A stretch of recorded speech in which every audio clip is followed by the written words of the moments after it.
Let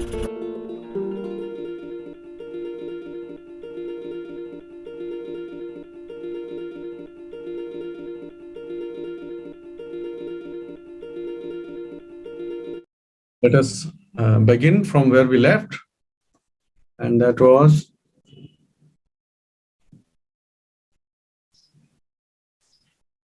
we were somewhere here. Okay, we were studying the impacts of deficit financing, how they are helpful, how deficit financing is helpful sometimes, and how it is not. In fact, it is counterproductive in certain other situations. Okay. We can resume our discussion from that point. Those who are new, they should know why are we studying this. Please understand this. I'll just give a brief overview of what we have been discussing these days. Okay, please understand this very quickly, just 2 minutes. Okay, for those who have not been with us since the beginning, see this. What we have been studying essentially is two aspects of Indian economy. Okay, two aspects of Indian economy. Number one was monetary policy, and the second is fiscal policy, which we will be discussing today, essentially. But what we have been discussing all through these days is how, see, very simple. Monetary policy means how an economy, it is economies, any economy's strategy to control the supply of money, as simple as that. The simplest form of definition. Okay, supply of money in the market. किसी भी economy है, कोई भी राष्ट्र है, कोई देश है, वो अपनी इकोनॉमी में मनी का जो सप्लाई है उसको कैसे कंट्रोल करता है, कैसे मैनेज करता है, कैसे आवश्यकता के अनुसार डाइवर्ट करने का प्रयास करता है. ठीक है, किसी एक क्षेत्र से दूसरे क्षेत्र की ओर, if diversion of money supply is required, contractionary, expansionary, different instances are taken by the government. So that all happens through monetary policy. Essentially what we were talking about when we studied monetary policy, what was the focus? How do we control monetary policy? By very simple choice of debt. Isn't it? आप लोग agree करेंगे, जो हमारे साथ साथ पढ़ रहे हैं, they will very quickly understand this. That choice of, ultimately, what is this monetary policy? It is about choice of debt instrument, which means what are you going to opt for? What is the government going to opt for? See how it happens. This is government. Government has how many sources of finance? एक है कि notes, नया note print करा ले, ठीक है, note की printing करा ले. दूसरा क्या है? आरबीआई से दूसरे तरह के लोन ले ले. तीसरा क्या है? मार्केट से लोन ले ले. चौथा क्या है? बाहर से लोन ले ले, फॉरेन से ले. यही सब तो है कुल मिलाकर, घूम के यही सारे ऑप्शंस हैं. तो the choice between these options, that effectively you can say is actually management of debt. Management of debt का जो काम है सरकार का, गवर्नमेंट के डेट का मैनेजमेंट का काम जो है वो मॉनिटरी पॉलिसी करती है. और टैक्स रेज करना और एक्सपेंडिचर एलोकेट करना, ये काम फिस्कल पॉलिसी करती है. Very simple, absolutely simplistic definition is this. You should be very clear. Okay, so whenever, बहुत सिंपल सी बात है. देखो, एक और लाइन में समझा देते हैं आपको. इस तरह से इक्वेशन बनाकर समझाने की कोशिश करता हूं कि ये सपोज गवर्नमेंट है. गवर्नमेंट के तीन मुख्य एक्टिविटीज क्या होंगी? What will be three main activities भाई? एक तो अर्निंग लूज सेंस में कह रहा हूं, ऐसा अर्निंग यूज नहीं किया था गवर्नमेंट के लिए, कॉमन पार्लेंस में. दूसरा है एक्सपेंडिचर, और इन दोनों के गैप को क्या कहते हैं भाई? इनकम हो गया और एक्सपेंडिचर हो गया. एग्जैक्टली, ठीक है, बहुत अच्छी बात. इसको डेफिसिट कह दीजिए. दोनों में अगर गैप है तो डेफिसिट हो गया। तो इस डेफिसिट के लिए चौथी चीज कौन सी है जिसकी जरूरत पड़ेगी? एक, दो, तीन, चौथी चीज कौन सी है जिसकी जरूरत पड़ेगी? इस डेफिसिट को भरोगे कहां से? तब आता है चौथा चीज जिसको कहते हैं डेट। बहुत आसान भाषा में समझिए, है ना भाई? ये बोरोइंग या डेट जिसे कहते हैं, ठीक बात है, इतना तो आप समझ गए। तो देखो, ये और ये, यानी ये तीनों कह लीजिए, ये तीनों प्योरली किस किस पॉलिसी का जिम्मेदारी है? फिस्कल पॉलिसी की जिम्मेदारी है, ठीक। और ये थोड़ा बहुत फिस्कल की भी जिम्मेदारी है, और बाकी जब चॉइस ऑफ डेट की बात आती है तो वो मॉनिटरी पॉलिसी। देख ले कितना आसान है, देखिए, सीधे सीधे समझ जाइए इसको। और इस खाली यही नहीं, आप ये मत समझिए खाली यही नहीं है, मैं सिर्फ आपको लिंक बता रहा हूं, दोनों का लिंक। फिस्कल और मॉनिटरी पॉलिसी किस जगह पे आके मिलते हैं, वो ये है, संगम जिसे कहते हैं वो ये है। इसके अलावा भी देखिए, गंगा जी आती है, यमुना जी आती है, मिलती है अगर आपस में, तो ये हो गया मैनेजमेंट ऑफ डेट, ऐसे समझ लीजिए, ठीक है। मैनेजमेंट ऑफ पब्लिक डेट वो एरिया है जहां पर फिस्कल पॉलिसी और मॉनेटरी पॉलिसी एक दूसरे को इंटरसेक्ट करते हैं। इसका यह मतलब नहीं कि इनका सिर्फ यही काम है, नहीं नहीं, मैं ये नहीं कह रहा हूं। गंगा जी का अपना कैचमेंट एरिया है, यमुना जी का अपना कैचमेंट एरिया है, वो कहीं और से, वो कहीं और से आते हैं, तो उनके अपने इंडिपेंडेंट एरियाज भी हैं, ऐसा नहीं है। जैसे इंडिपेंडेंट एरिया में क्या ले लीजिए, मॉनेटरी पॉलिसी का एग्जाम्पल ले लीजिए, तो क्या है सबसे बड़ा, क्या है मॉनेटरी पॉलिसी के लिए सबसे बड़ा चैलेंज? क्या है? इन्फ्लेशन है। लेकिन ये भी पूरी तरह से इंडिपेंडेंट नहीं है, जैसा कि नदियों के साथ होता है। इस कैचमेंट एरिया का बहुत सारा पानी इधर इधर सब जगह जाता है, वो उसमें कोई टाइट लाइन थोड़ा है, कोई वाटर टाइट लाइन, ऐसा नहीं होता। तो मेनली की बात करेंगे हम, तो मेनली इन्फ्लेशन को कंट्रोल करना, और अच्छे टर्म्स में बोलिए ना, प्राइस स्टेबिलिटी जिसे कहते हैं, हमारे आपके समझने की चीज है प्राइस स्टेबिलिटी, ये मॉनेटरी पॉलिसी का काम है। और भी बहुत सारा मॉनेटरी पॉलिसी में तमाम चीजें आ जाएंगी छोटी छोटी, ठीक है। माइक्रो इकोनॉमिक जो है स्टेबलाइजेशन है, ये है, वो बहुत सारा चीज है। लेकिन कुल मिलाकर आप समझ गए, दोनों का अंतर संबंध समझ गए कि भाई इनकम, गवर्नमेंट की इनकम नहीं, अब सही सही शब्द इस्तेमाल करिए, गवर्नमेंट की, ये गवर्नमेंट को बीच में लिख लेते हैं, गवर्नमेंट की रिसीट साइड हो गई। यानी जब रिसीट बोला जाए तो मुख्य रूप से क्या होता है? टैक्स, और गवर्नमेंट का एक्सपेंडिचर, है ना, एक्सपेंडिचर साइड। ये दोनों हो गए फिस्कल पॉलिसीज को संभालता है। इन दोनों में जो गैप है, वो कहीं और से पैसा आता है, दैट इज डेट, उसको संभालने का काम हो गया मॉनेटरी पॉलिसी का। हो गया काम, ज्यादा परेशान होने की जरूरत नहीं है आपको, ठीक। चलिए, ये बात आप समझ गए।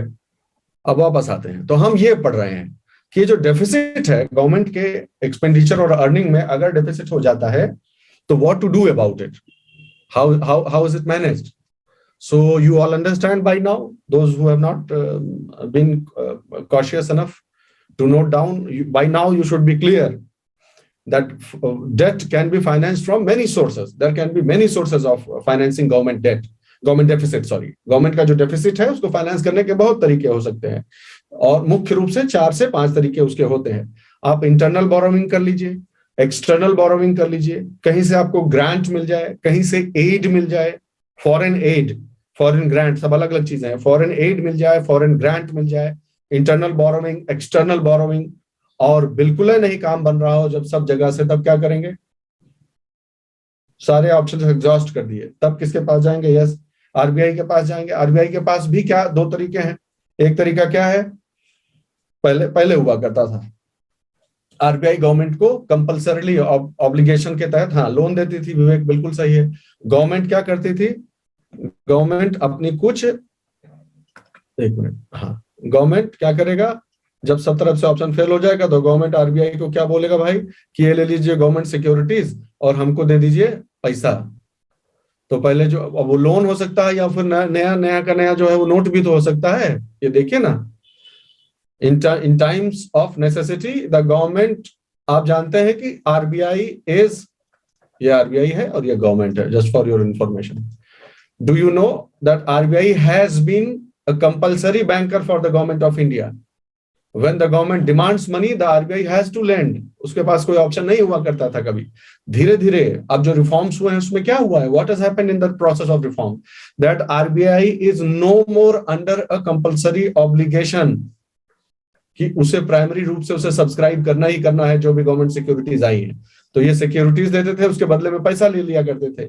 बट नाउ आरबीआई जो लेजिस्लेटिव चेंजेस जो सब हुए हैं उसमें क्या है कि अब गवर्नमेंट को ओपन मार्केट में जाके बोरो करना है, ओपन मार्केट बोरोइंग्स करनी है कि जाओ भैया, जैसे सब लोग अपने लिए फाइट कर रहे हैं वैसे आप भी करिए, आपको ये हम आसान मुर्गा जो है वो नहीं देंगे।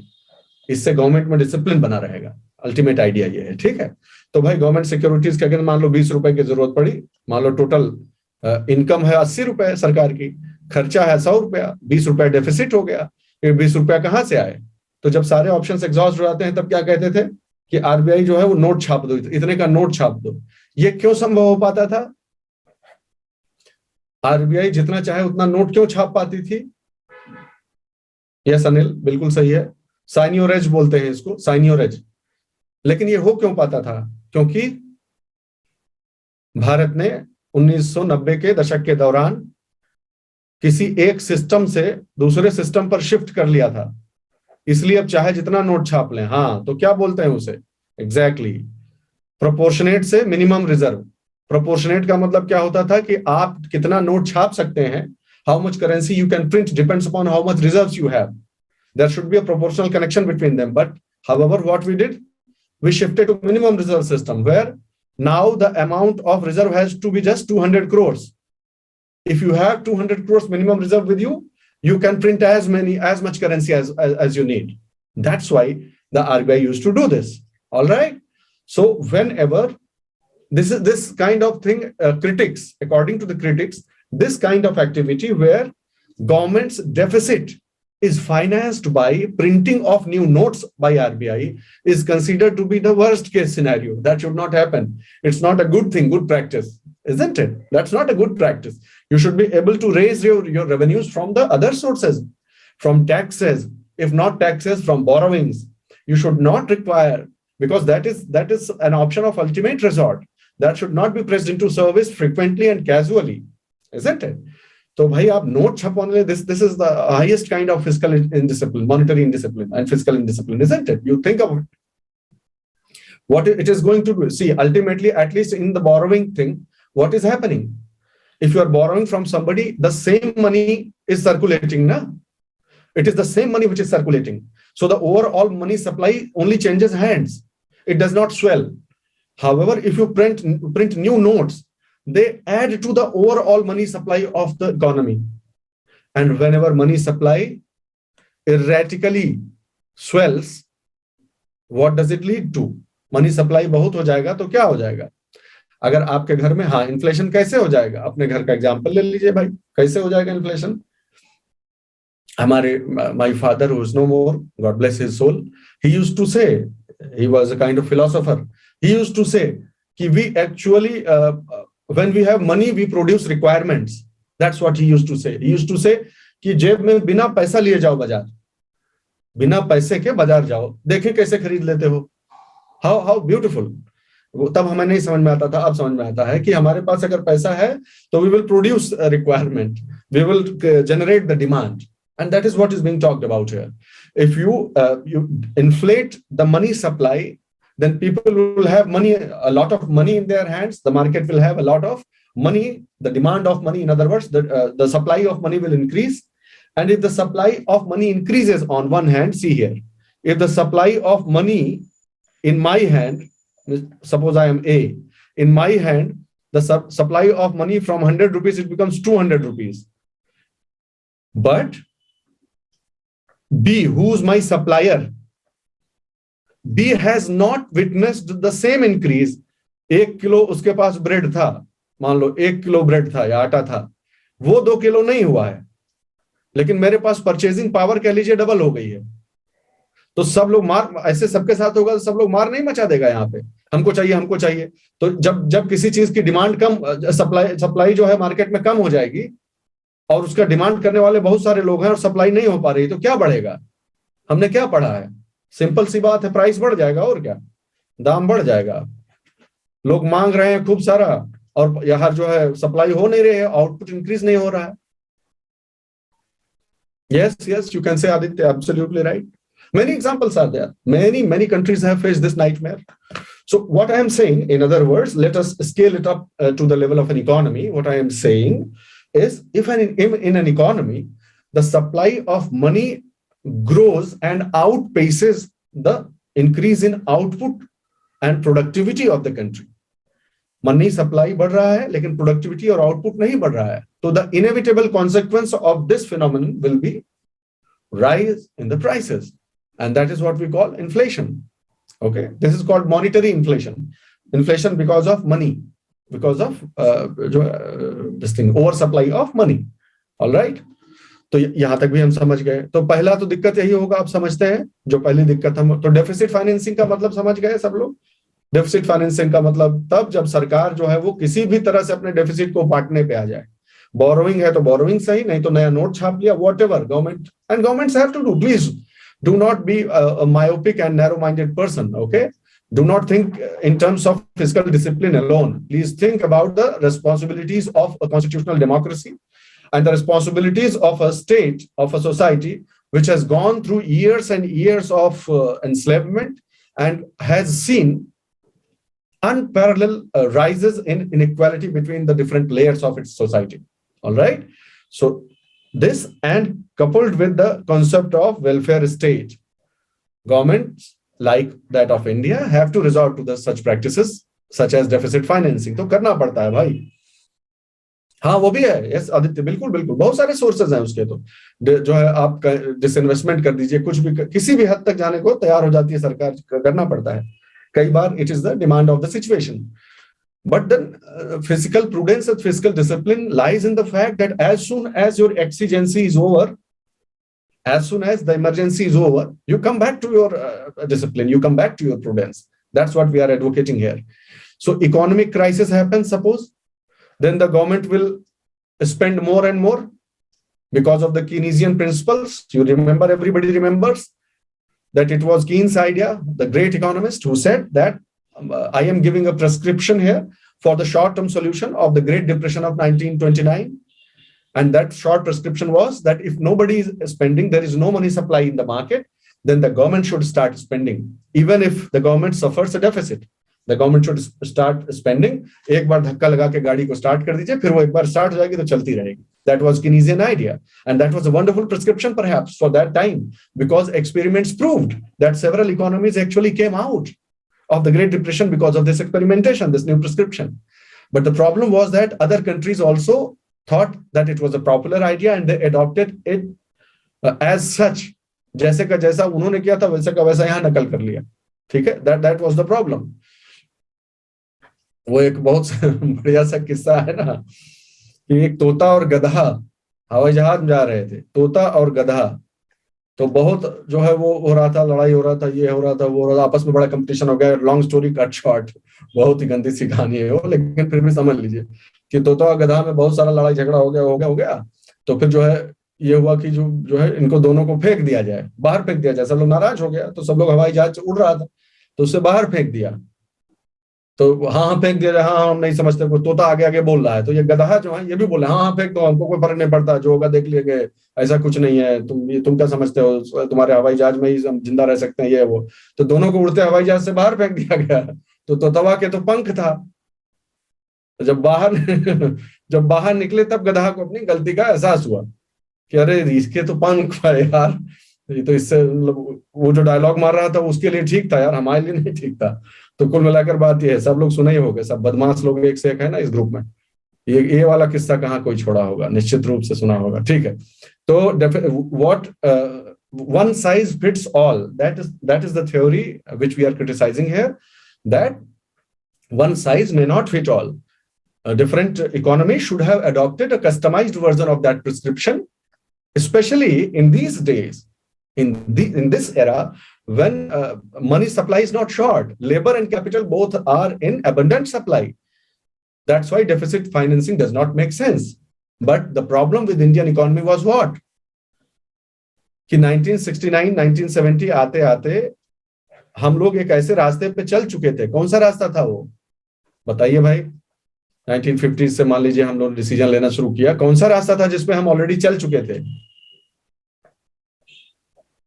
स्टेट लेड ग्रोथ, ये रास्ता था ना कि प्राइवेट सेक्टर पे नहीं छोड़ेंगे, हम खुद जिम्मेदारी लेंगे, सरकार जिम्मेदारी लेगी आगे बढ़ने की, जिसे महालनोबिस मॉडल कहते हैं, नेहरू महालनोबिस मॉडल, इसे और भी कहते हैं द आइडिया ऑफ एब्सोल्युटली अनिरुद्ध कमांडिंग हाइट्स, कि हम कमांडिंग हाइट पे बैठ के हम कमांड करेंगे क्या होना चाहिए क्या नहीं होना चाहिए, दैट वाज द आइडिया। तो तब तक उस रास्ते पे चल चुके थे, तो हमारे पास और कोई रास्ता ज्यादा बचा नहीं था दोस्त।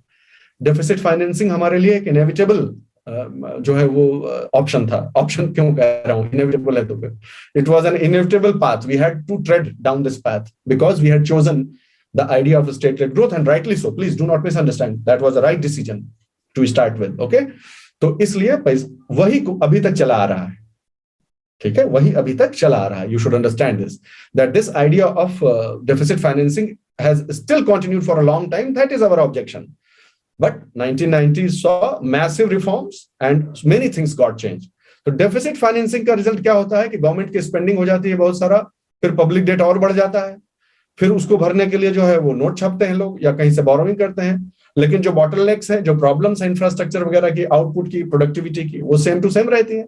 वो आपके पैसा ज्यादा मार्केट में सप्लाई देने से थोड़ा वो चली जाएंगी। They don't go. You just postpone the problem. That's what you do. You only postpone the problem. ठीक है भाई, और जब पोस्टपोन करेंगे प्रॉब्लम तो इकोनॉमिक क्राइसिस फिर से डीप होती जाएगी, and this is what we call as the vicious cycle. This is the self feeding vicious cycle of deficit financing, that is the problem. Okay, और आप ये स्पेंडिंग किसके लिए कर रहे हैं? The next question Ramakant has rightly pointed out, we have already discussed this aspect, कि चलो ठीक है उधार ले रहे हो कोई बात नहीं, उधार लेना पड़ेगा सरकार को, क्योंकि सरकार के पास रेवेन्यूज कम है और एक्सपेंडिचर करना है लोगों को, गरीबों के लिए, पिछड़ों के लिए, बहुत सारा करना है। लेकिन आप कम से कम इतना डिसिप्लिन कीजिए, at least exercise this discipline, that major part of your debt, जो भी आप खर्चा ले रहे हैं, जो भी उधार ले रहे हैं, that should go to capital expenditure. मतलब इंफ्रास्ट्रक्चर बनाने में, वेयर हाउस बनाइए, रोड बनाइए, ब्रिजेस बनाइए, रेलवे लाइंस बनाइए, इसमें खर्च करिए ना, ताकि आगे चलकर ये चीज मल्टीप्लायर इफेक्ट का काम करे, मल्टीप्लायर हो जाए। ठीक है, नई इंडस्ट्री लगाइए, नया इंडस्ट्रियल जो है इंफ्रास्ट्रक्चर तैयार कीजिए, तो मल्टीप्लायर इफेक्ट करके अंततः आपको 5 साल बाद सही, 7 साल बाद सही, लेकिन जिसे कहते हैं ना सूद समेत वापस कर जाए। अगर आप उसे सारा का सारा पैसा कैपिटल में लगाने के बजाय कंज्यूम कर लेंगे, कंजम्पशन एक्सपेंडिचर, करंट एक्सपेंडिचर में चला जाएगा, तो ये साइकिल चलती रहेगी, आप इससे कभी बाहर नहीं आएंगे। Okay, we understood this already. दूसरा इफेक्ट क्या होता है कि जो लो इनकम ग्रुप वाले होंगे उनकी सेविंग्स फोर्स्ड हो जाएंगी, वो फोर्स्ड सेविंग करने पर मजबूर हो जाएंगे। क्यों भाई, ऐसा क्यों? इसलिए कि अगर आप प्राइसेस बढ़ गई, जो हमने अभी देखा ना, डेफिसिट फाइनेंसिंग से इन्फ्लेशन, इन्फ्लेशन से प्राइस राइज अगर हुआ तो लोग कंज्यूम नहीं कर पाएंगे, जो प्रोपेंसिटी ऑफ कंजम्पशन है वो उनकी जो है होते हुए भी वो पैसा उतना है नहीं कि कंज्यूम कर सकें, तो कंज्यूम नहीं करेंगे तो होगा क्या? तो जो पैसा मार्केट में आना चाहिए उनके हाथों में फोर्स सेविंग के रूप में रह जाएगा, मार्केट में सर्कुलेट नहीं होगा पैसा वो। अंडरस्टैंड? नेक्स्ट, इन्वेस्टमेंट पैटर्न पे क्या असर पड़ेगा? जो लो इनकम ग्रुप वाले बेचारे लोग हैं, उनके लिए तो कोई ऑप्शन ही नहीं, किसी तरह खा पी लें, अपना बेसिक नीड्स निकाल लें, वही बड़ी बात है। लेकिन जो हाई इनकम ग्रुप है उन पर क्या असर होता है इन्फ्लेशन का? उनके पास पैसा ही पैसा है। जो बिजनेसमैन होंगे वो इन्वेंट्री होल्ड करके रखेंगे कि और बढ़ने दो पैसा, और बढ़ने दो प्राइस। लग्जरी आइटम्स में लोग वो करेंगे क्योंकि बेसिक नीड्स तो उनकी फुलफिल है ही है। अर्बन कंस्ट्रक्शन में लोग जो है अर्बनाइज्ड और कंस्ट्रक्शन बढ़ेगा, पैसा फालतू है तो कहाँ लगाएगा आदमी? फॉरेन एसेट्स में जाके जो है पार्क कर देगा, ये सब तरह के। लेकिन क्या ये वो इन्वेस्टमेंट पैटर्न है जो एक इकोनॉमी चाहती है अपने लिए? इकोनॉमी के लिए एक आइडियल इन्वेस्टमेंट पैटर्न ये है, या वो चाहेगी कि हमारा सारा इन्वेस्टमेंट कैपिटल एरिया में हो, इंडस्ट्रियल इंफ्रास्ट्रक्चर इसमें हो? That's the difference. You understood it. Okay. Another impact is what? जब प्राइस राइज होगा तो कॉस्ट बढ़ जाएगी चीजों की, हर चीज की कॉस्ट बढ़ जाएगी। बिजनेसमैन के लिए इनपुट की कॉस्ट बढ़ जाएगी भाई, है ना? भट्टा चलाने वाले का एग्जांपल ले लो, भट्टा चला रहा है जो, उसके लिए इनपुट क्या है? लैंड, लेबर, कैपिटल, यही सब तो है। तो लेबर भी महंगा हो जाएगा, जो है जो लैंड हो सकता है महंगी हो जाए, तो हर चीज की कॉस्ट बढ़ जाएगी। फैक्ट्री वाले का एग्जांपल ले लीजिए, वेजेस बढ़ जाएंगी, रॉ मटेरियल का कॉस्ट बढ़ जाएगा, तो कॉस्ट बढ़ जाएगा तो प्रॉफिट कम होने लगेगा फिर। जो चीज 10 रुपए का बेचते थे लेकिन उसकी कॉस्ट सिर्फ 5 रुपए थी, अब वो 5 से 8 रुपए हो गई, तो प्रॉफिट कितना रह गया? 2 रुपया रह गया। तो फिर काहे ऐसे ऐसे बिजनेस में पैसा लगाने का जिसकी प्रॉफिटेबिलिटी कम होती जा रही है? So there will be no new investments will go down, the rate of investment will go down. Last impact, banks पे क्या इंपैक्ट होगा और मनी सप्लाई पे? देखिए कैसे चक्र पूरा होता है। आपने जो है डेफिसिट फाइनेंसिंग की, डेफिसिट फाइनेंसिंग से एक्स्ट्रा मनी सप्लाई किया, किसने? गवर्नमेंट ने पैसा सप्लाई कर दिया मार्केट में पैसे का एक्सेस हो गया। मार्केट में अगर पैसे का एक्सेस है तो फिर प्राइवेट जो आदमी है, जो प्राइवेट सेक्टर है, वो क्या करेगा? उसको जो पैसा खर्च करने था उसके बदले मनी सप्लाई ऑलरेडी है मार्केट में, तो वो क्या करेगा? वो पैसा अपना बैंक में रख देगा। बैंक डिपॉजिट्स बढ़ जाएंगे तो उसी प्रोपोर्शन में लोग बैंक खूब ज्यादा लोन देने लगेंगे, क्रेडिट क्रिएशन बढ़ जाएगा तो मनी सप्लाई फिर बढ़ जाएगी। तो ये साइकिल बन गई कि नहीं बन गई है? फिर मनी सप्लाई ऊपर हो जाएगी। ठीक है, दूसरे लोगों के हाथ में पैसा जाएगा ना, जो नीडी लोग हैं उनके, तो अल्टीमेटली तो मनी सप्लाई बढ़ी जाएगी ना, और फिर इन्फ्लेशन हो जाएगी। इस तरह की विशेष साइकिल बन जाती है। तो डेफिसिट फाइनेंसिंग के ये नुकसान है, लेकिन याद रखें फायदे भी है ना। जब टैक्सेशन एडुक्वेट ही नहीं है, सफिशिएंट ही नहीं, तो सरकार कहां से लाएगी? करना पड़ेगा। ठीक है, और डेफिसिट फाइनेंसिंग के ही बलबूते पे टैक्स रेट जो है वो लो रखे जा सकते हैं, मॉडरेट रखे जा सकते हैं, वरना टैक्स बहुत बढ़ाना पड़ जाएगा। 1970s का एग्जांपल आपको मालूम है कि कुछ लेवल के ऊपर 20 लाख के ऊपर शायद, जहां तक मुझे याद है, 97.5% तक टैक्स था। ऐसी स्थिति भी आ सकती है। फिर कोई इमरजेंसी हो जाए तो उसके लिए टैक्स रेज करने का वेट थोड़े करेंगे, डेफिसिट फाइनेंसिंग करनी पड़ेगी, कहीं से भी उधार लेके, नोट छाप के, व्हाटएवर करनी पड़ेगी। इस तरह आप इसे जो है वो देख लीजिएगा वीडियो पॉज करके। I don't want to go into it again and again. Now we come to what are the sources of deficit financing? External grants, external aid, external borrowings, internal borrowings and printing of currency. Everybody would agree that these are the sources, obviously. ठीक है, external grants क्या होती हैं? जो grants मिलती है ना countries को, ठीक है, जो कंट्रीज को ग्रांट मिलती है समय समय पर। लेकिन इंडिया के केस में ऐसा कभी हुआ नहीं है कि डेफिसिट फाइनेंसिंग को, जो डेफिसिट को ग्रांट के थ्रू फाइनेंस किया गया हो। एक दो बार ऐसा ओकेजन बना था, लेकिन फिर जो है वो हो नहीं पाया। एक बार तो जहां तक मुझे याद है इंडिया ने ही रिफ्यूज कर दिया था ग्रांट्स लेना, और एक बार जो है वो सैंक्शंस लगा दिए गए थे पोखरण के समय। तो इसलिए इंडिया के केस में ये थ्योरी में पढ़ना ठीक है कि एक्सटर्नल ग्रांट्स होती है, लेकिन इंडिया के केस में ये हुआ नहीं है अभी तक कि ग्रांट्स को लेकर जो है वो डेफिसिट फाइनेंसिंग की गई हो। बाकी हुआ है, ठीक है, जाने रहिए, सारा चीज जानते रहिए। तो has been the best source in India's context. External aid जो है वो सबसे अच्छा होता है। क्यों? क्योंकि बहुत चीप होता है ये, ठीक है, बहुत चीप, या फिर नहीं के बराबर होता है। अगर एड है, सहायता है, तो फिर समझो कोई कमिटमेंट ही नहीं है हमारा, सॉफ्ट इंटरेस्ट या कह लीजिए नहीं के बराबर। तो ये सबसे अच्छा सोर्स हो गया, बहुत बढ़िया। दूसरा, एक्सटर्नल बोरोइंग्स उससे थोड़ा कम, सबसे बेस्ट ये, उससे कम बेस्ट ये, क्योंकि चीप होते हैं, लॉन्ग टर्म होते हैं, फॉरेक्स लेके आते हैं कंट्री में, क्राउडिंग आउट का रिस्क नहीं होता है। अब फिर वही बात आ जाएगी, जो ध्यान से नहीं सुने हो लेक्चर तो फिर भूल जाओगे। बार बार रिपीट करते हैं, डांटते फटकारते हैं जरूर है, लेकिन फिर भी कभी हाथ नहीं छोड़ते हैं किसी का। ठीक है, ये मान लो मार्केट है, इकोनॉमी है, ये गवर्नमेंट है, गवर्नमेंट के पास ऑप्शन है कि चलो भाई बोरो किया जाए। अब government is a very big player, everybody agrees, is a very big player, government is a big player, so and there are suppose participants, private participants also, EF ऐसे करके बहुत सारे हैं ना। तो अब if government comes to the domestic market में से बोरो करना चला गया, आधा पता चला गवर्नमेंट ने ही सोख लिया पैसा सारा, तो फिर इनको अब इसी में कॉम्पीट करना पड़ेगा, तो इंटरेस्ट बढ़ जाएंगे। किसी भी चीज का आप सप्लाई कम करिएगा तो उसकी डिमांड बढ़ जाएगी ना। This is called crowding out, कि गवर्नमेंट क्या घुसी, बाकी के लोग भीड़ से बाहर हो गए। तो ये एडवांटेज है कि नहीं? बाहर से बोरो करने का ये एडवांटेज है कि नहीं, कि बाहर से बोरो करेंगे तो पहली बात थोड़ा चीप रहते हैं, सॉफ्ट इंटरेस्ट रहता है, नंबर एक। नंबर दो क्या होता है कि उससे फॉरेक्स आता है, क्योंकि बाहर से लोन आ रहा है तो फॉरेक्स में आएगा ऑब्वियसली। नंबर 3 कि क्राउडिंग आउट का कोई रिस्क नहीं रहता है, आप बाहर से ले रहे हैं तो आप अंदर की सप्लाई को डिस्टर्ब नहीं कर रहे हैं, सिंपल सी बात हो गई। अगली बात, इंटरनल बोरोइंग्स इससे थोड़ा महंगा पड़ता है, कॉस्टलियर होते हैं, क्राउडिंग आउट का रिस्क रहता है, और लो इन्वेस्टमेंट और डिमांड। ऑब्वियसली लो इन्वेस्टमेंट और डिमांड, ये क्या लाइन लिख दी हमने, ऐसे ही कोई इनकॉन्सिक्वेंशियल लाइन नहीं लिखते हम कभी, ठीक है। सॉरी, ये क्या मतलब है, लो इन्वेस्टमेंट कैसे होगा जी? इंटरनल बोरोइंग से लो इन्वेस्टमेंट कैसे होगा? कोई लिख सकता है चैट बॉक्स में? गवर्नमेंट अगर फॉरेन बोरोइंग के बजाय इंटरनल बोरोइंग पे उतर आ जाए तो क्राउडिंग आउट तो होगी ही। Risk of low investment and low demand कैसे होगा?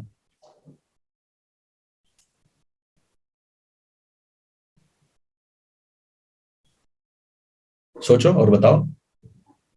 लॉजिकल है, एकदम सीधा सीधा लॉजिक है। कुल मिलाकर एक लाइन में कहें तो मनी सप्लाई कम हो जाएगी, मनी सप्लाई सोख लेगा, ये तो क्राउडिंग आउट ही हो गई ना। हाँ मुकुल, बिल्कुल ठीक है। बात मनी सप्लाई की नहीं है, सिर्फ मनी सप्लाई तो कम हो ही रही है, लेकिन मनी सप्लाई के साथ साथ और क्या हो रहा है? ये अगर था पूरा मार्केट, आधा पैसा सरकार ले गई, तो अब इस आधे में बाकी सब लोग कंपीट करेंगे, इधर छोटा छोटा टुकड़ा पाएंगे। तो जिस भी गुड, कोई भी सामान हो, कोई भी कमोडिटी हो, जिसकी सप्लाई कम हो जाती है उसकी प्राइस बढ़ जाती है कि नहीं बढ़ जाती है? तो पैसे की प्राइस क्या होती है? पैसे की प्राइस क्या होती है? Interest rate. तो ये कैपिटल जो है, कैपिटल की शॉर्टेज होगी तो इंटरेस्ट रेट बढ़ जाएगा कि नहीं बढ़ जाएगा सबके लिए? और इंटरेस्ट रेट अगर बढ़ जाएगा तो उसका अगला इफेक्ट क्या होगा कि लोग बोरो करने के लिए जो है कैपिटल इनएडिक्वेसी होगी कि नहीं होगी? कैपिटल की इनएडिक्वेसी हो जाएगी लोगों के पास, और प्रॉफिटेबिलिटी पे असर पड़ेगा कि नहीं पड़ेगा, ये बताओ पहले। बिजनेसमैन के प्रॉफिट पर असर पड़ेगा कि नहीं पड़ेगा? जब खर्चा, भाई पहले तो सोचा था कि सस्ता लोन मिल जाएगा तो बिजनेस हमने प्लान कर लिया था। देखो ध्यान से सुनो, ये इंपॉर्टेंट चीज है, जाने रहना, अच्छे मिस हो जाता है अच्छे अच्छों से। पहले हम सोचे, हम बिजनेसमैन है मान लो, हम सोचे थे कि 100 रुपए का हमारा सेल होगा, ठीक है, 50 रुपया रॉ मटेरियल की कॉस्ट है, 10 रुपए का लेबर लगता है, ठीक है, 5 रुपए अकाउंटेंट और सब स्टाफ की ऑफिस का जो है सैलरी हो गई, 5 रुपया रेंट हो गया, और फिर जो पैसा लेके हम ये बिजनेस शुरू किए हैं उस पैसे पे लोन हो गया 15 रुपया, इंटरेस्ट हो गया, इंटरेस्ट पेमेंट हो गया, तो सब जोड़ो भाई, कितना नफा नुकसान निकला? 15, 5, 20, 5, 25, 10, 30। सही बोल रहे हैं? 80 हुआ ना? 50, 10, 60, 10, 80, 85 रुपया हुआ। 80 क्यों बोल रहा हूँ मैं? हाँ 85 हुआ ना, 85 रुपीज हुआ। देखो सही बोल रहा है कि गलत बोल रहा है? हाँ, तो 100 के बदले 85 रुपया, यानी 15 रुपया, तब वो तो प्रॉफिट हुआ, 15 रुपीज प्रॉफिट हुआ कि नहीं? ठीक, ये मेरा बिजनेस मॉडल था, this was my calculation, this is my projection as we call it, projection of profit ये था। अब अचानक से क्या हुआ, गवर्नमेंट घुसी, क्राउडिंग आउट हो गई या जो भी हो गई, और जो ये कैपिटल थी जो लेके हम बोरो करके बिजनेस करना चाह रहे थे वो महंगा हो गया। तो ये 15 के बजाय, ध्यान से सुनना हमारी बात, बात बहुत ध्यान से सुनना भाई लोग, ठीक है, 15 के बजाय ये चीज अगर कहीं 15 से 25 हो गया, इंटरेस्ट पेमेंट 15 से बढ़ के 25 अगर हो गया, तो ये कितना रह जाएगा? 5 रुपया रह जाएगा कि नहीं रह जाएगा? देखो तुमको हम ले जा रहे हैं, बहुत इस चीज को समझ लो, एकदम गधा टाइप का ना पढ़ो लिखो, एकदम ब्रिलियंट ब्राइट माइंड की तरह सीखो चीजों को। और अभी आपको करके दिखा देते हैं, ये इंटरेस्टिंग है इसलिए टाइम ले रहा हूँ, फैक्ट बेस्ड होता तो छोड़ देता मैं आपको, क्योंकि आप ऑलरेडी पढ़ चुके। इंटरेस्टिंग चीज है। 100 रुपया, माना कि हमने जो है 500 रुपया उधार लिया था, बिजनेस में लगाया, और पहले साल के लिए सोचा कि टर्नओवर होगा 100 रुपया और टोटल खर्चा होगा 85 रुपया, 15 रुपया मेरा प्रॉफिट हो जाएगा, बात खत्म, सब ठीक चल रहा है। अचानक से क्या हुआ, इस 85 रुपए में ब्रैकेट में लिख देते हैं 15 रुपए था जो है वो इंटरेस्ट था इस पर, इस 500 रुपए पे। अचानक गड़बड़ी क्या हुई कि क्राउडिंग आउट हुई, सप्लाई कम हुई, या वट एवर रीजन, इंटरेस्ट बढ़ गया, इंटरेस्ट बढ़ के हो गया 25 रुपया। 25 रुपया जब ये हो गया, 10 रुपए का इजाफा हो गया, 10 रुपए का जो बढ़ोतरी हो गया, तो ये घट के 5 रुपया रह गया इंटरेस्ट। तो ये सोचता है कि यार बेकार है, तो बिजनेस करना ही बेकार है। समझ गए मेरी बात? इसको 500 नहीं, रुको मैं समझाता हूं, 100 रुपया ही रखो, ठीक है, 100 रुपया ही रखो ना, काहे प्रोपोर्शनेट रखने का ना। मान लो 100 का 100 स्टॉक में इन्वेस्ट कर दिया, और इतना आगे जब 85 रुपया आए स्टॉक, तो 100 रखते हैं ना, सिंपल सी बात है। तो 100 रुपए से शुरू किया, 50 रुपए का स्टॉक खरीदा, 100 रुपए में बेचने में भी सफल हो गया, बाकी सब सैलरी वैलरी वेज वोज देते हुए, इंटरेस्ट देते हुए तभी 15 रुपए बच जा रहा था। तो it is a very good return on investment, isn't it? 100 रुपया लगाने पे फिर भी 15 रुपया बच जाए, यही तो सोचेगा बिजनेसमैन। कैसे सोचता है? सही सोचता है ना। टोटल 100 रुपया लगाया उधार लेके, और उसमें 15 रुपया रिटर्न आ गया इंटरेस्ट पे करने के बाद भी। आप सुनो, ध्यान से सुनना मेरी बात को। इस 100 रुपए पे इसने कितना इंटरेस्ट पे किया? 100 रुपए पे कितना इंटरेस्ट पे किया? बताइए, जल्दी बताइए, चैट बॉक्स में लिखो। 100 रुपए पे कितना इंटरेस्ट पे किया है अभी तक? बिल्कुल सही, 15 रुपए पे किया है, और 15 कमा भी ले रहा है। ठीक है, ये दोनों अलग अलग फिगर, इनको आपस में कंपेयर ना कीजिए, इनका कोई लेना, अभी तक कोई लेना देना नहीं। आप सुनो हमारी बात ध्यान से। अब इंटरेस्ट रेट बढ़ गई है और ये 25 हो गया है, यही हमारा केस है ना, केस नंबर 2, कि इंटरेस्ट रेट बढ़ गया और 25 हो गया, तो इसका प्रॉफिट कितना रह जाएगा? 100 रुपया लगाने पे कितना प्रॉफिट रहेगा? लेकिन अभी भी प्रॉफिट तो इसको है ही है ना,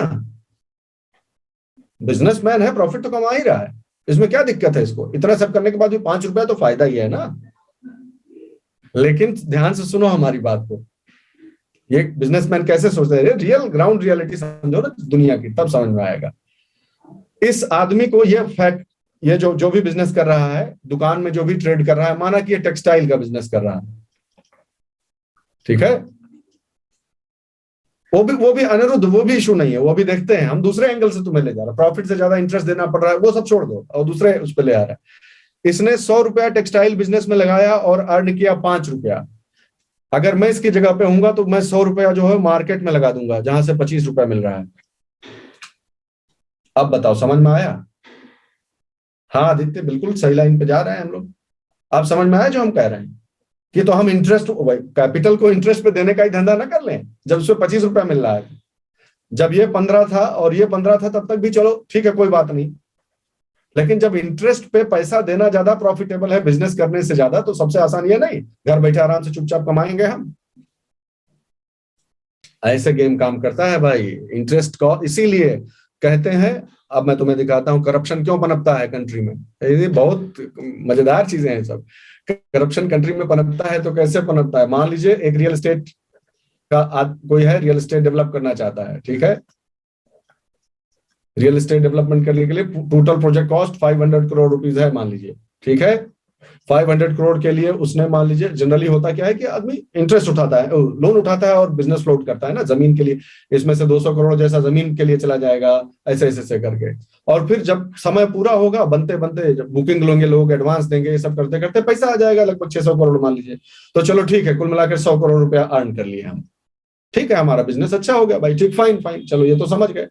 अब ध्यान से सुनो, इस 500 करोड़ रुपए पर हमने जो कैलकुलेशन किया कि ये मेरा रियल एस्टेट का प्रोजेक्ट है, तो 5 ईयर का प्रोजेक्ट है ये, चलो 3 रखते हैं सिंप्लिसिटी के लिए, 3 ईयर का प्रोजेक्ट है।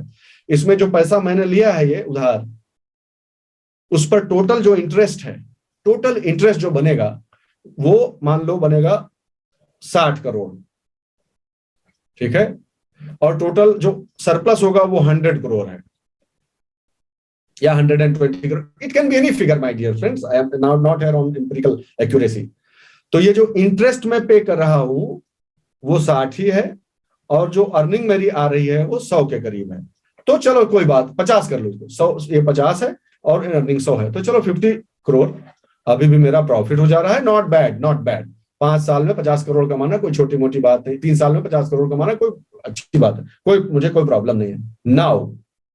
नाउ मैंने पैसा उठा लिया है, इसका प्लान पास करने के लिए भेजा मैंने, कहा प्लान पास होने कहाँ जाता है, फलाना फलाना अर्बन डेवलपमेंट अथॉरिटी या कहीं पर भेजा, और इसने और कुछ नहीं किया। अल्टीमेटली ये ऑफिसर और कुछ नहीं कर सकता है क्योंकि इसका सब सही है, लेकिन ये क्या करेगा,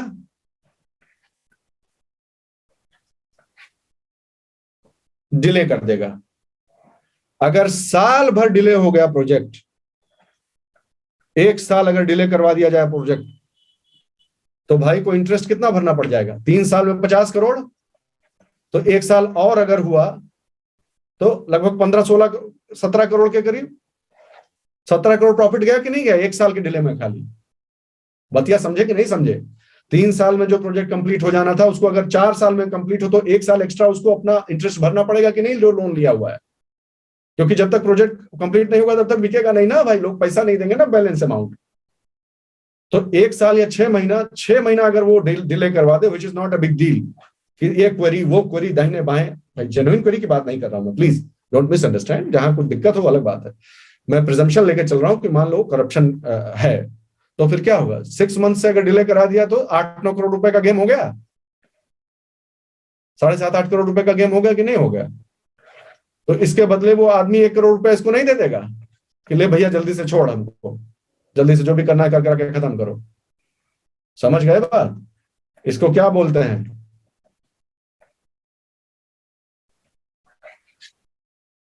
स्पीड मनी।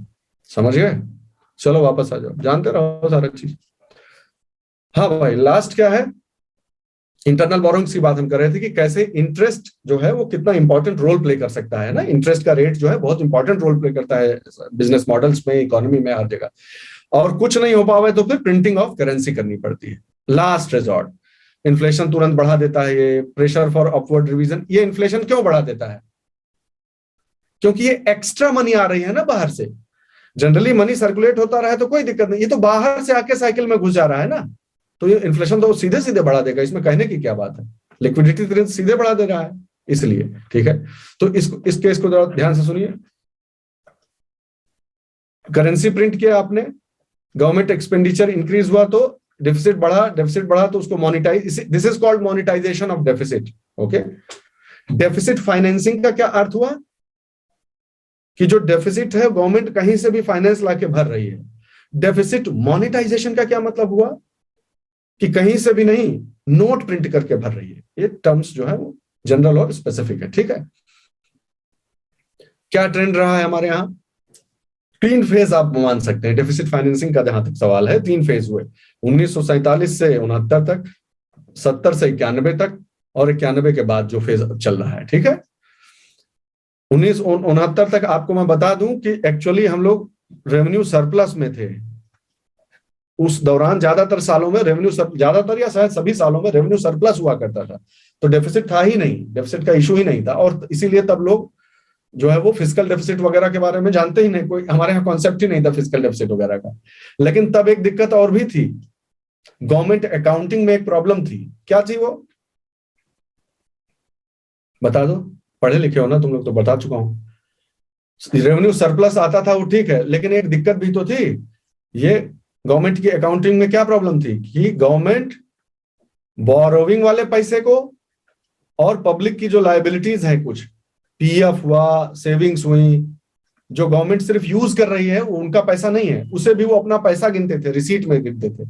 ये दिक्कत थी। हाँ, समझ गए आप लोग। खैर, तो 1947 से 1969 के बीच में डेफिसिट फाइनेंसिंग का कोई कॉन्सेप्ट नहीं था इंडिया में, शुरू हुआ यहीं से।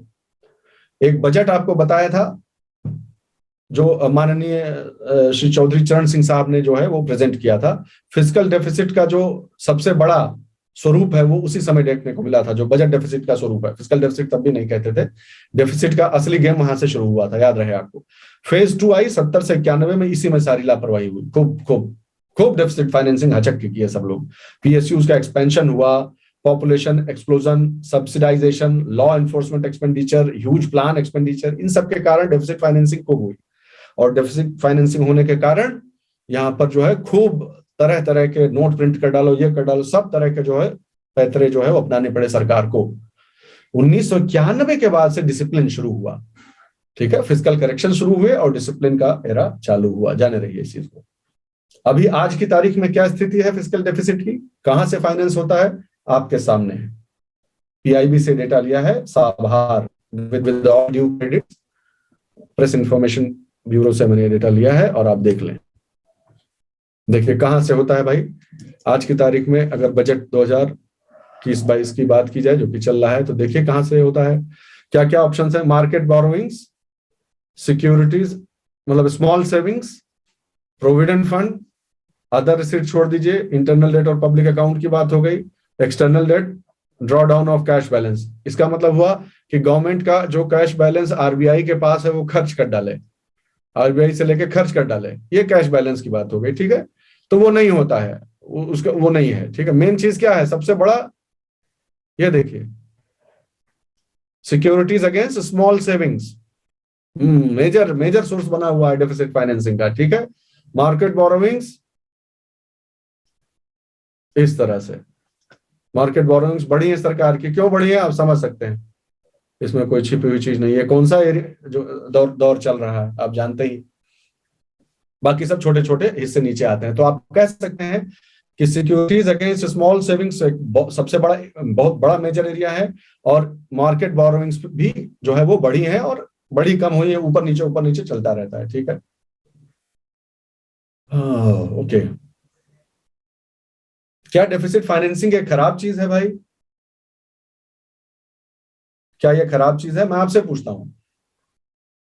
यानी फिजिकल डेफिसिट कह लीजिए, चलिए फिजिकल डेफिसिट, जो फिजिकल डेफिसिट क्या होता है सब लोग जानते ही होंगे। बजट डेफिसिट जानते हैं आप सब लोग समझते हैं, इसमें कौन सी बड़ी बात है। बजट डेफिसिट सब समझते हैं, क्या है बजट डेफिसिट भाई?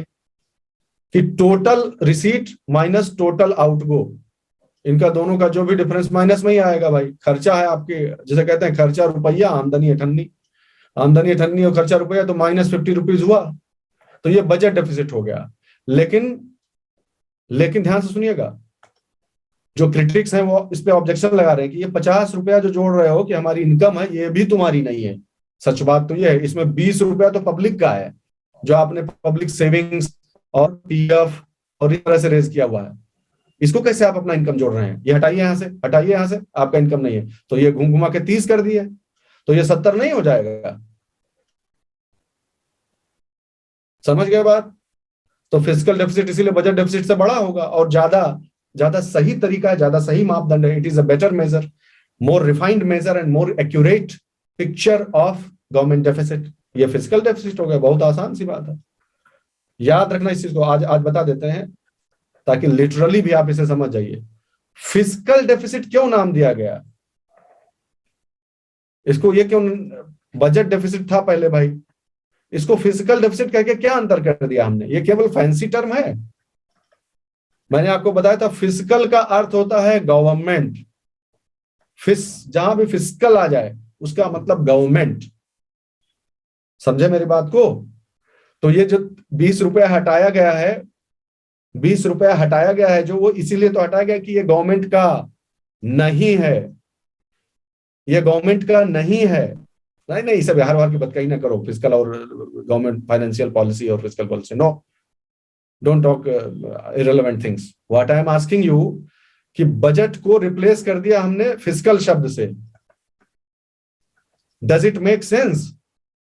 कि हाँ, क्योंकि जितना भी नॉन गवर्नमेंट चीज था सब हटा दिए, तो अब जो बचा 30 रुपया वो वाकई सिर्फ और सिर्फ गवर्नमेंट का ही है, इसलिए अब हम फिजिकल शब्द यूज कर सकते हैं। क्या ये जो मैं बोला वो समझ में आया तुम्हारे, कि अब फिजिकल शब्द जोड़ा जा सकता है डेफिसिट के आगे, क्योंकि हाँ ये प्योरली गवर्नमेंट का है अब भाई घाटा। बताओ समझे कि नहीं समझे, या इसमें भी कुछ और क्लैरिफिकेशन चाहिए तुम्हें? क्लियर है? तो इसमें तो कुछ है ही नहीं, जो बड़ा बहुत ही सिंपल कॉन्सेप्ट है ये। तो फिजिकल शब्द तब यूज किया गया है जब प्योरली गवर्नमेंट का इनकम या रिसीट जो है वो अब शामिल है, इसलिए हाँ कह सकते हैं हम कि ये अच्छा रहा, this is a better major. Sukhamoy Chakravarty committee के रिकमेंडेशन पे जो बोरोविंग्स और पब्लिक लाइबिलिटीज को अपनी इनकम मान रहे थे, 1997 में आके उसे छोड़ दिया सरकार ने कि हाँ भाई ठीक है, हम गलत कर रहे थे पिछले 40 साल से, 45 साल 50 साल से हमसे गलती हो रही थी, ओके फाइन, हम अब उसे नहीं जोड़ेंगे अपनी इनकम में। और तब जन्म हुआ इस शब्द का, जिसे कहते हैं फिजिकल डेफिसिट। हालांकि आप सब जानते हैं कि 1950 में ही माननीय श्री B.R. शिनॉय साहब ने टोक दिया था, लेकिन कोई सुनवाई नहीं किया बात। तभी सुन लिए होते तो डिसिप्लिन थोड़ा बेटर शायद होता। ठीक है, तो कहते हैं कि ये जो फिजिकल डेफिसिट है क्या खराब चीज है? सब लोग बात करता रहता है फिजिकल डेफिसिट बहुत ज्यादा है, क्या ये गलत चीज है? उसका शॉर्ट आंसर है कि डिपेंड्स। देखिए आप समझिए मेरी बात ना, पहले मैं समझा देता हूं तब बताऊंगा, उल्टा नहीं करूंगा मैं, ताकि आपके कॉन्सेप्ट को पहले मैं वो कर दूं तब। भाई फिजिकल डेफिसिट कैसे होता है बताओ जरा, फिजिकल डेफिसिट क्यों होता है? किसका किसका अंतर है फिस्कल डेफिसिट, बताओ तो। गवर्नमेंट की जो रिसीट है और गवर्नमेंट का एक्सपेंडिचर है, इसी का अंतर है ना भाई डेफिसिट, कोई भी डेफिसिट हो, फिजिकल ही सही, इसी का अंतर है दोनों का, ठीक। अब एक्सपेंडिचर कितने तरह के होते हैं, दो तरह के हो सकते हैं कि नहीं। रेवेन्यू और कैपिटल, ध्यान से सुनना, हम एग्जांपल के साथ देंगे तुम्हें। 80 रुपया, वही वाला एग्जांपल हमेशा से जो लेते रहे, 80 रुपया इनका रिसीट है, और अभी मान के चलते हैं, अभी मान के चलते हैं कि 80 रुपए में वो हटा दिया गया है, खाली समझने के लिए, आपको समझाने के लिए। जो बोरोविंग्स थी और सेविंग्स थी वो हटा के भी 80 रुपया है। चलो किसी दिन मान लो किसी साल गवर्नमेंट ने अच्छा परफॉर्म किया तो 80 रुपया है गवर्नमेंट का, प्योरली गवर्नमेंट का रेश ये है, ठीक है। अब रिसीट है 80 रुपया और एक्सपेंडिचर मान लो 50 रुपया है, तो तब भी तो 20 रुपए का डेफिसिट आइबे करेगा ना, सिचुएशन 1। अब सिचुएशन 2 देने जा रहा हूं आपको, सिचुएशन 2 देने जा रहा हूं। मान लो ये ऐसे है, तब कितना डेफिसिट होगा, 30 रुपया रेवेन्यू, 70 रुपया कैपिटल, तब कितना होगा फिजिकल डेफिसिट, सेम। शाबाश रमाकांत, बहुत अच्छे, बिल्कुल सही, बिल्कुल आदित्य, सेजल, बिल्कुल ठीक। अब पलट देते हैं, सिचुएशन 3, अब कितना होगा फिजिकल डेफिसिट, अगेन सेम। कौन सा वाला फिजिकल डेफिसिट चाहोगे, which physical deficit would you like for your country. Absolutely नहीं, नहीं कहा है भाई कृष्ण कुमार जी, सोचो जरा कृष्ण, हम बैलेंसवादी ना बैलेंसवादी ना बनो, सोचो। हम हमेशा से क्या बात करते रहते हैं कृष्ण, कि पैसा गवर्नमेंट का किस में खर्च होना चाहिए, किस सेक्टर में ज्यादा जाए तो अच्छा है, कैपिटल में ज्यादा जाए तो अच्छा है ना। हमारे लिए जरूरी है कि सबका कंफ्यूजन क्लियर होना चाहिए। संतुलित बजट, हम समझ रहे हैं तुम किस तरह से वो दिए हो उत्तर, वो गलत नहीं है तुम्हारा उत्तर, लेकिन जिस कंटेक्स्ट में हम लोग बात कर रहे हैं, समझ गए ना कृष्ण, हाँ ठीक है। Now you understand कि it is better that the fiscal deficit is because of deficit on the capital side। अगर कैपिटल साइड की वजह से डेफिसिट है तो ज्यादा अच्छा है भैया हमारे लिए, तब फिजिकल डेफिसिट को बुरा नहीं कहेंगे। Now you understand why I wrote this, ये क्यों लिखा, आप समझ में आया कि भाई एक सूरत ये हो सकती है, सूरत हाल एक ये और एक ये, ठीक है। तो जो फिजिकल डेफिसिट कैपिटल डेफिसिट की वजह से हो, बहुत बढ़िया, कोई दिक्कत नहीं है, वो उसके लिए फाइनेंसिंग हो, उसके लिए खर्चा करे सरकार, कोई दिक्कत नहीं, चलेगा। इसीलिए कभी भी स्वीपिंग स्टेटमेंट्स नहीं देने चाहिए, फिजिकल डेफिसिट फिक्स बहुत ज्यादा हो गया, कम करो नहीं। Composition of the physical deficit is as important as it's quantum. ये एक लाइन समझ में आ गई, composition of the fiscal deficit is as or more important than the quantum itself perhaps। okay, तो excessive criticism fiscal deficit अगर हुआ, बहुत ज्यादा क्रिटिसिज्म हम करेंगे। अच्छा एक बात समझ लो तुम लोग, इतना समय इसलिए ले रहे हैं इन दोनों पे, मॉनिटरी पॉलिसी और फिजिकल डेफिसिट, फिजिकल पॉलिसी पे इतना समय इसीलिए लिया है भाई, क्योंकि ये आत्मा है दोनों, इंडियन इकोनॉमी का जो अप्लाइड पार्ट है, यही दोनों उसकी आत्माएं हैं, बस समझ लीजिए। इन दोनों से मिलकर जो है उसकी आत्मा बनती है, ये समझ गए तो बाकी चीजें हैंडल कर ले जाओगे। बाकी सेल्फ रीडिंग से भी हो सकता है, ये जो है थोड़ा सा टाइम लेता है, ठीक है, इसलिए इतना डिटेल में सब बताया जा रहा है। तो क्या दिक्कत है, फिजिकल डेफिसिट को एक्सेसिवली क्रिटिसाइज क्यों नहीं करना चाहिए बिना जाने बूझे, क्योंकि अगर एफडी रिड्यूस करने गए सरकार तो पता चला कैपिटल एक्सपेंडिचर कम करने लगे, पहला नुकसान कि फिजिकल डेफिसिट कम करने के चक्कर में कैपिटल एक्सपेंडिचर ना रिड्यूस कर डाले सरकार कहीं, which will be counterproductive। दूसरा, government instance turn out to spread an anti investment tone हो जाएगा तब ना भाई।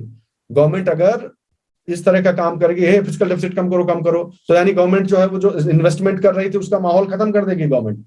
तो अगर इन्वेस्टमेंट नहीं होगा, इन्वेस्टमेंट का माहौल अगर नीचे जाएगा, भाई डेफिसिट फाइनेंसिंग का मतलब क्या हुआ, कैपिटल एक्सपेंडिचर का मतलब क्या, इन्वेस्टमेंट ही तो हुआ। तो ओवरऑल जो इन्वेस्टमेंट का माहौल है कि सरकार भी कर रही है, प्राइवेट सेक्टर भी आई है, आप भी आइए, आपका भी स्वागत है, ये जो ओवरऑल प्रो इन्वेस्टमेंट टोन है वो डिस्टर्ब नहीं हो जाएगी अगर आप एकदम कर्टेल करने पे आ जाइएगा, तो वो दिक्कत आएगी। तीसरा, due to ban on borrowing from RBI, आप वही वाले दिक्कत आएगी जो हम पहले ही बात कर चुके हैं। आप फिजिकल डेफिसिट को कम करिए, फिजिकल इस चक्कर में क्या किए आप, क्या किए कि नहीं गवर्नमेंट को हम बोरो नहीं करने देंगे आरबीआई से, बहुत हो गया, इनडिसिप्लिन बहुत हो गया, ये सब करने लगे। अब आरबीआई जब पैसा देना बंद कर दिया, तब गवर्नमेंट कहाँ जाएगी? भाई आप ही ने कहा है कि कहाँ जाएगी, ओपन मार्केट में जाएगी। तो ओपन मार्केट में जाएगी तो अभी अभी तो देखे थे कि एक सारा पैसा सोख लिया, तो उसके भी तो बहुत सारे एडवर्स कॉन्सिक्वेंसेज है ना, क्राउडिंग आउट और तमाम परेशानी हो जाएगी कि नहीं हो जाएगी, कैपिटल महंगी हो जाएगी कि नहीं, उससे जो है इन्वेस्टमेंट कम होगा कि नहीं, डिमांड लो हो जाएगी कि नहीं, बहुत सारे प्रॉब्लम है, उसके अपने खुद के प्रॉब्लम है। तो बहुत देखना पड़ता है भैया, इतना आसान नहीं है फिस्कल डेफिसिट ऐसे क्रिटिसाइज करते रहिए, बैलेंस्ड होना चाहिए आपका व्यू। There are certain unapproved assumptions also. आप जब फिजिकल डेफिसिट को क्रिटिसाइज करने बैठ जाते हैं, तो आप कुछ बनी बनाई धारणाओं के आधार पर क्रिटिसाइज कर रहे हैं, हम और आप, अखबार जो पढ़ के धारणा बन गई है, या फिर टीवी डिबेट सुन के। क्या है पहली धारणा ऐसी जो मतलब जिसका कोई अप्रामाणिक जैसी है, उसके लिए कोई बहुत सॉलिड प्रमाण नहीं है। पहली धारणा देखिए क्या है कि अगर फिजिकल डेफिसिट लो होगा तो ग्रोथ बहुत अच्छी होगी भाई इकोनॉमी की। नहीं, जरूरी नहीं है। अगेन ये क्वेश्चन डिपेंड करता है भाई। इनफैक्ट फिजिकल डेफिसिट ज्यादा हो तो भी ग्रोथ ज्यादा हो सकती है, अगर डेफिसिट कैपिटल एक्सपेंडिचर की वजह से हो रहा है। एग्री करते हो? अगर ये डेफिसिट कैपिटल एक्सपेंडिचर को एट्रीब्यूटेबल है तो ग्रोथ आगे चल के ज्यादा होगी।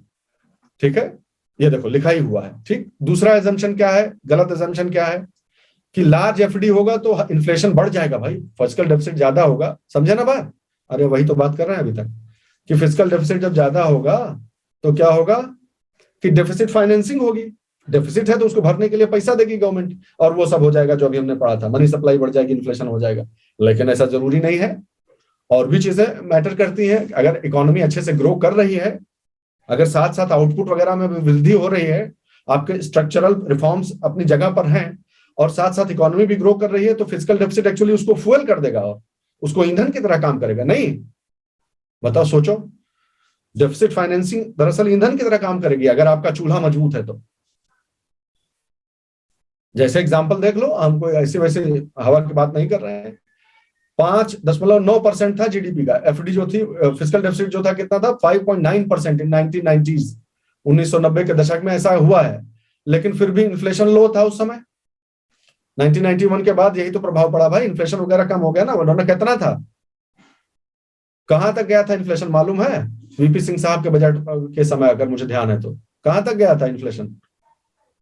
लिखो चैट बॉक्स में। मैं वो नहीं पूछ रहा हूं कि एक अंदाजा बताइए।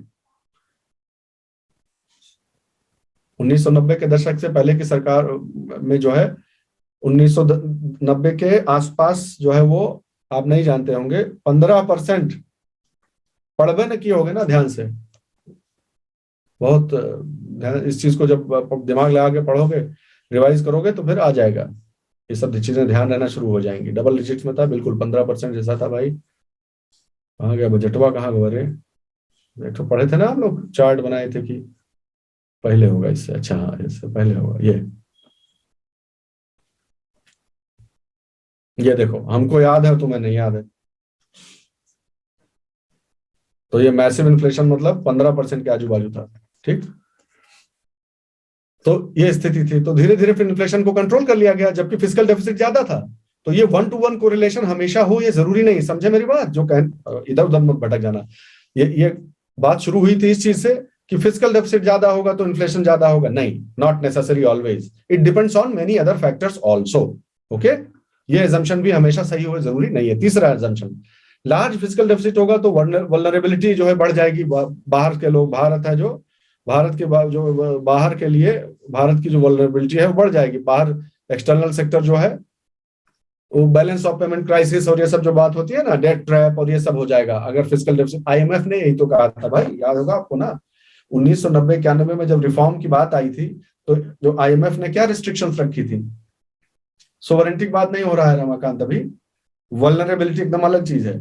आईएमएफ ने क्या रिस्ट्रिक्शन रखा? हम लोगों का एक्सचेंज रेट पहले क्या होता था?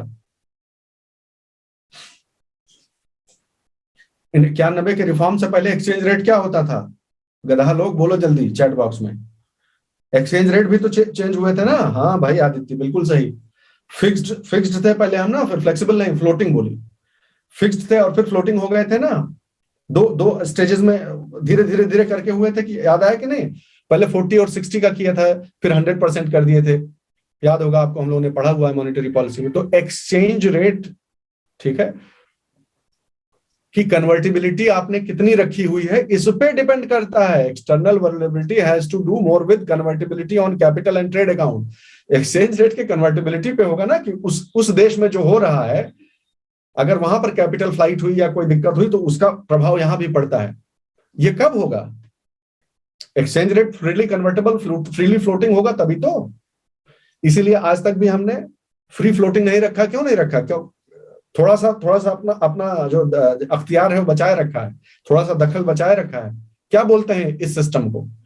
एक्सचेंज रेट 99% केसेस में फ्रीली फ्लोटिंग है, लेकिन आवश्यकता पड़ने पर आरबीआई स्टेप इन करता है और एक्सचेंज रेट करेक्शंस करता है। क्या बोलते हैं इस सिस्टम को? ठीक है, हाँ शुभम, ठीक है, you are right. Manage float या डर्टी फ्लोट इसको बोलते हैं, ठीक है, डर्टी फ्लोट है, यानी फ्री फ्लोट नहीं है, थोड़ा सा उसमें दाग है, ऐसे समझ लीजिए। तो कहने का अर्थ क्या हो कि लार्ज फिस्कल डेफिसिट हमेशा बुरा ही हो, ये जरूरी नहीं है। इस कॉन्सेप्ट को समझाने के लिए आपको इतनी चीजें मैंने बताई, ठीक है। ये आप चार्ट जो है वो वीडियो पॉज करके देख लीजिएगा, जब तक मैं सारे पीडीएफ फाइनलाइज करके ही अब दूंगा, सब फाइनल करके ही दूंगा, ठीक है। ये टुकड़े टुकड़े में नहीं दूंगा। तो ये पॉज करके इस चीज को समझिएगा। तो न्यूज आइटम है, वैसे भी करंट अफेयर्स का मैटर है, तो देखोगे वैसे ही पता चल जाएगा फिस्कल डेफिसिट जीडीपी के परसेंटेज के तौर पर कैसे ऊपर नीचे हुआ है। और अब आप जानते होंगे कि 3% के आसपास इसको मेंटेन रखने की बात रहती है हमेशा, है कि नहीं है?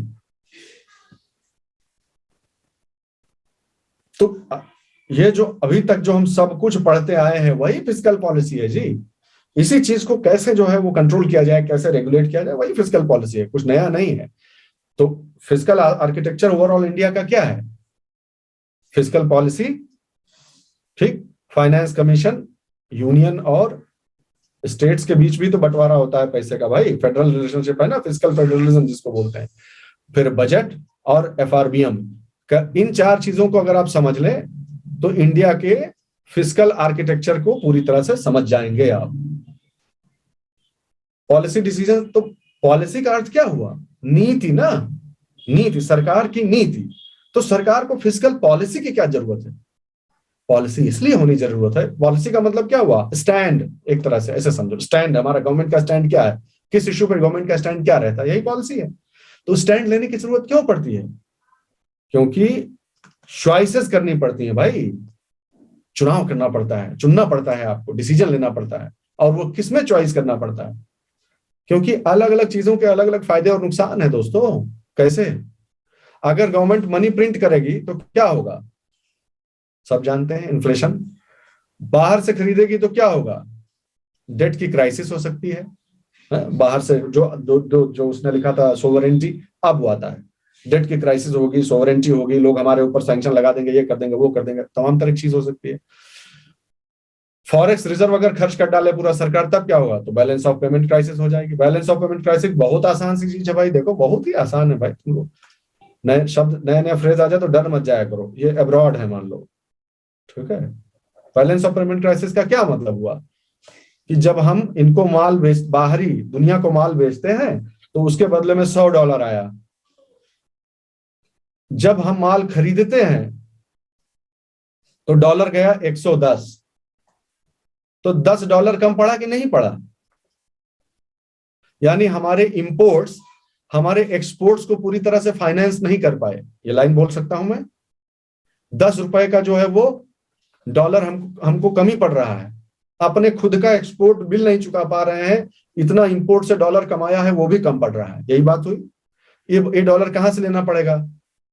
फॉरेक्स मार्केट से। डॉलर का अपना अलग मार्केट है, उसे उधार लेना पड़ेगा, ठीक है, और फिर किसी तरह एक्सपोर्ट का बिल चुकाना पड़ेगा। सॉरी, इंपोर्ट, मैं उल्टा बोल रहा हूं तो गड़बड़ाना मत, ठीक है, तुम लोग समझ लेना मैं जो कह रहा हूं, ठीक है, कई बार स्लिप ऑफ टंग हो जाता है। तो जितना भी हमने एक्सपोर्ट किया उससे जो पैसा आया, देखो एक्सपोर्ट किया उससे जो पैसा आया, एक कलर के चक्कर में दिक्कत हुई, कलर बदल देता मैं तो हो जाता, हाँ, ये इंपोर्ट और ये एक्सपोर्ट, अब ठीक है, ठीक है। तो जो जब एक्सपोर्ट किया तो उसके बदले में डॉलर आया, जब इंपोर्ट किया हमने तो उसके बदले में डॉलर गया, हाँ अब ठीक है, नो कंफ्यूजन। तो अगर आने वाला डॉलर सिर्फ 100 है और जाने वाला डॉलर 110 का माल खरीद रही है पब्लिक इंडिया की, तो फिर इस 100 रुपया, इस 110 को जब करे भी तो फिर टोटल 10 रुपया तब भी कम रह जाएगा माइनस। समझ गए? ये बैलेंस ऑफ पेमेंट इसी को कहते हैं कि बैलेंस ऑफ पेमेंट क्या है, तो पता चल रहा है माइनस डन है।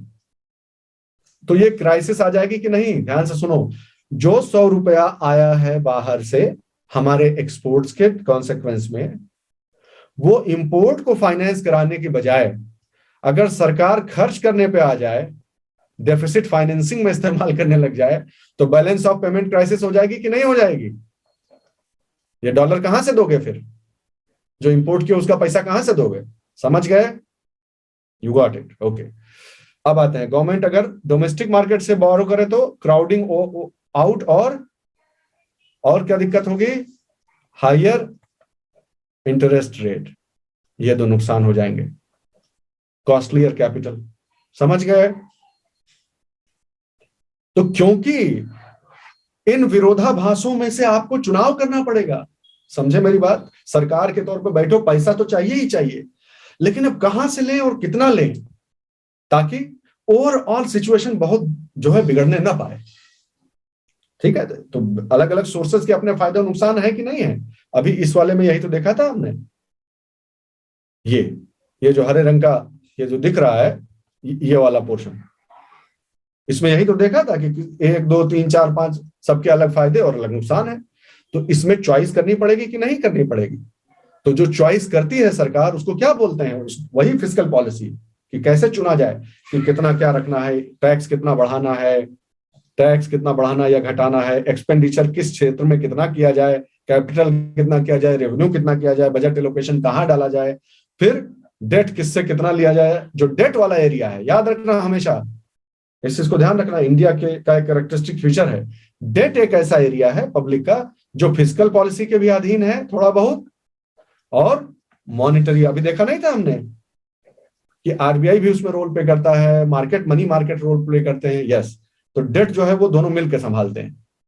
तो क्या आप कह सकते हैं कि public debt management in India is a domain where fiscal policy and monetary policy intercept each other?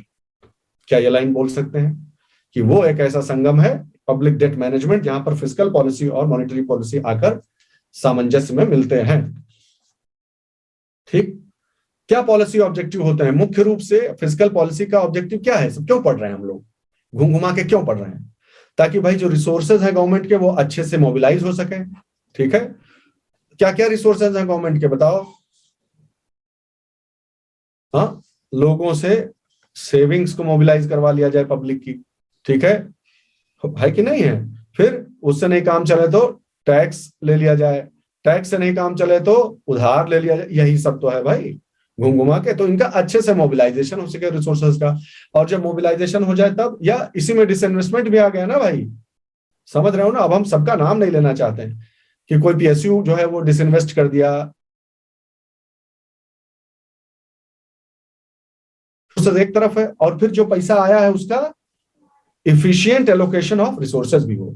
हम कैपिटल एक्सपेंडिचर में इतना, रेवेन्यू में इतना देंगे, परफॉर्मिंग जो एसेट्स हैं हमारे उनको इतना देंगे, ऐसे देंगे, ये सब चीजें। यही फिस्कल पॉलिसी का ट्विन ऑब्जेक्टिव्स है। सिंपल सी बात है।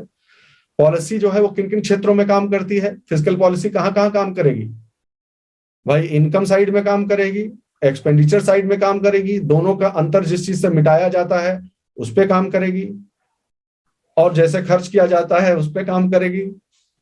और फिर जो लेटेस्ट ट्रेंड है वो क्या है कि इन्वेस्टमेंट कहाँ करना है, कहाँ नहीं करना है, कहाँ से डिसइन्वेस्ट कर जाना है, एयर इंडिया को बेच देना है या डिसइन्वेस्ट कर देना है, एलआईसी को क्या कर देना है, ये डिसीजंस भी एक तरह से फिस्कल पॉलिसी के लार्जर डोमेन में आते हैं। सिंपल सी बात है। तो आपको कोई कह दे लिखने को तो आप ये हमेशा फटफट फटफट 4 पॉइंट लिख दिया, इस प्रकार से आपको मालूम होना चाहिए। पॉलिसी इवोल्यूशन और बाकी की चीजें हम बाद में करेंगे, आज के लिए इतना ही। ठीक है? All right, God bless you. इसको बार बार देखते रहिएगा वीडियो, कोई परेशान मत हो, आराम से रिवीजन कर लिया करना जब भी मौका मिले, जब भी वीडियो अपलोड हो। ऐसा कुछ नहीं है, बस हम चाहते हैं कि आप लोग भाई थोड़ा परिश्रम कीजिए और आगे बढ़िए, दैट्स ऑल। और क्या मोटिव है हमारा? चलो, god bless everyone, see you in the next class. जय हिंद।